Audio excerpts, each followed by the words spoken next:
everyone. This is Agnes Uheretsky, the co-founder of the Work-Life Hub. This is another day at Zukunft Personal 2017. And with me is Kirsti Laasio. Hello. From HappyOrNot, HappyOrNot.com or HappyOrNot, the company from Tampere in Finland. Correct. And what makes this conversation so special is because we are, as the Work-Life Hub, the Belgian resellers of the HappyOrNot terminals and service. So thank you for joining me here for this conversation, Kirsti. Thank you for the invitation. So how are you finding Zukunft Personal 2017? What are your impressions? I think our company has been very pleased about the crowd. It's very vivid.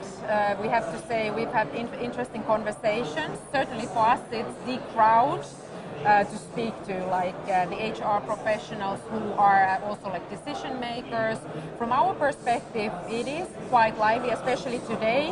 The first day wasn't that busy, but today we've had very interesting potential clients and also conversations about HR today and the future.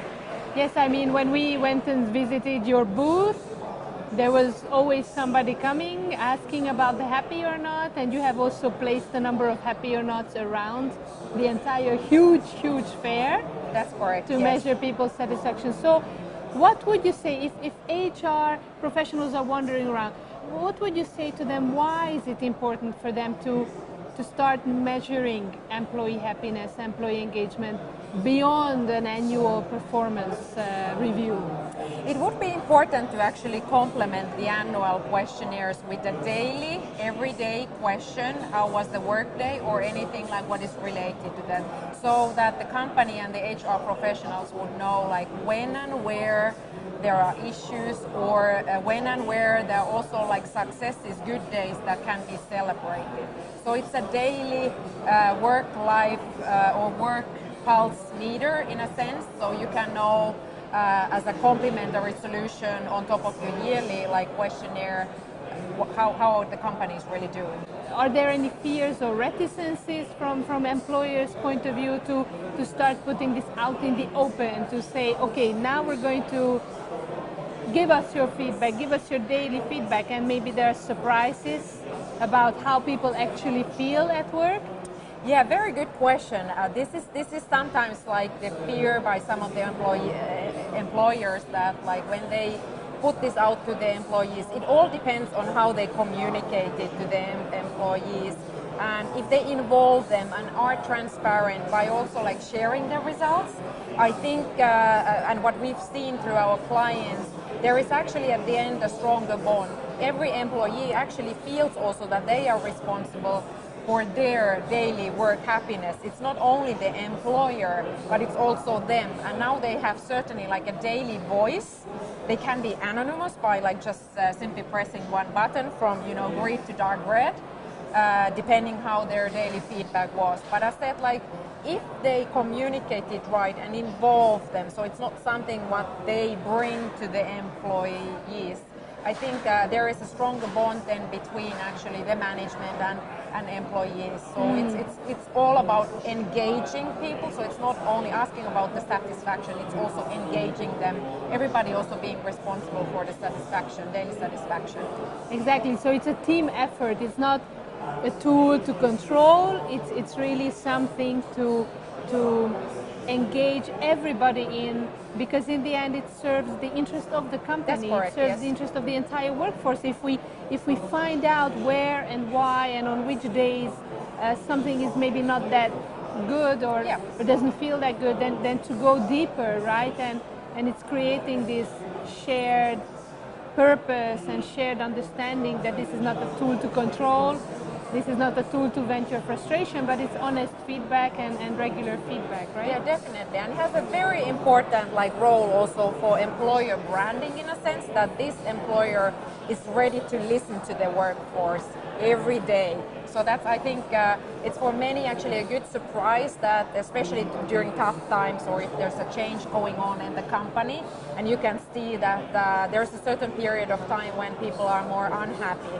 But if it's been discussed without pointing like, hey, you or you, it's more like a collective effort, and everybody has the feeling that I can actually have an influence. This company really is ready to listen. They work transparent. They show me also how other people are feeling. So I think that creates this kind of stronger feeling of engagement itself.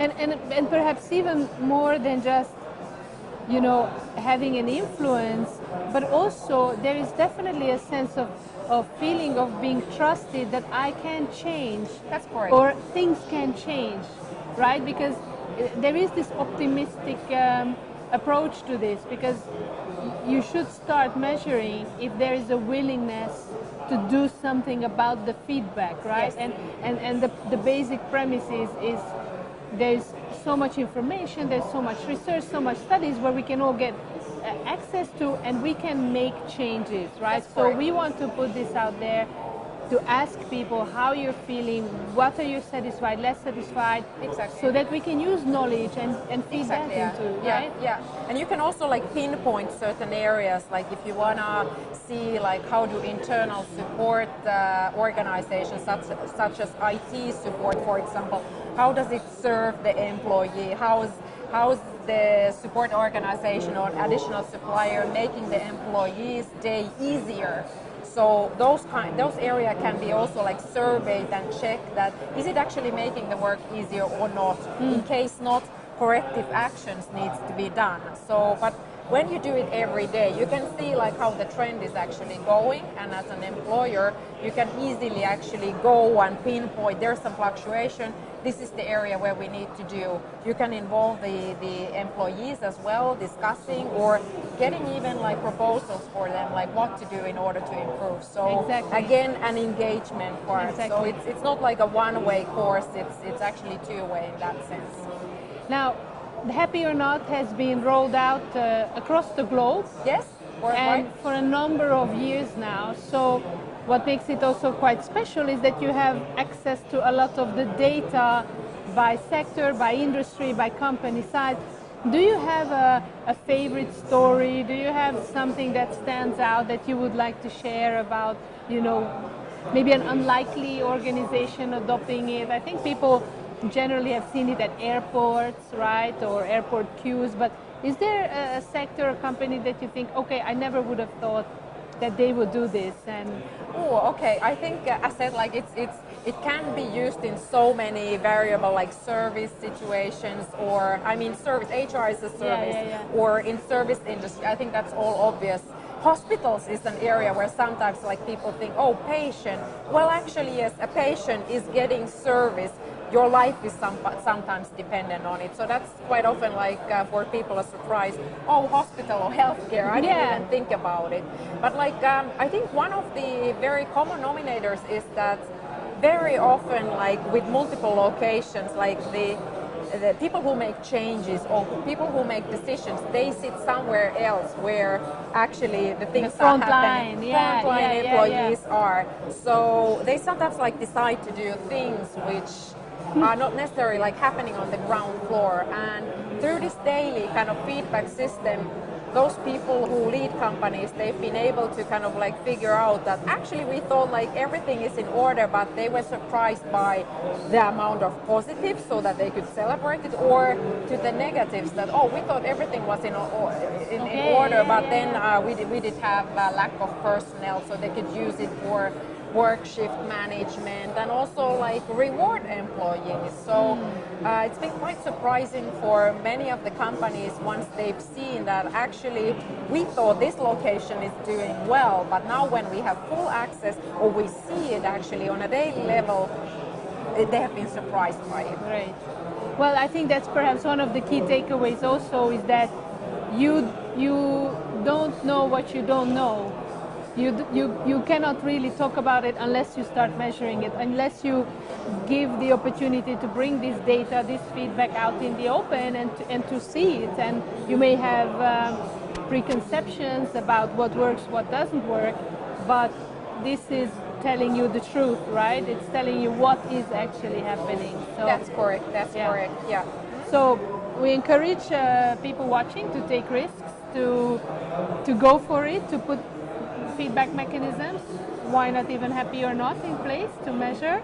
And you can go on our website, worklifehub.com/happyornot, to find out more about this service and opportunity. And we're happy to follow a conversation about why and how this can help your organization. So thank you very much, Kirsti. Thank you. And my final question today, happy or not? Very happy.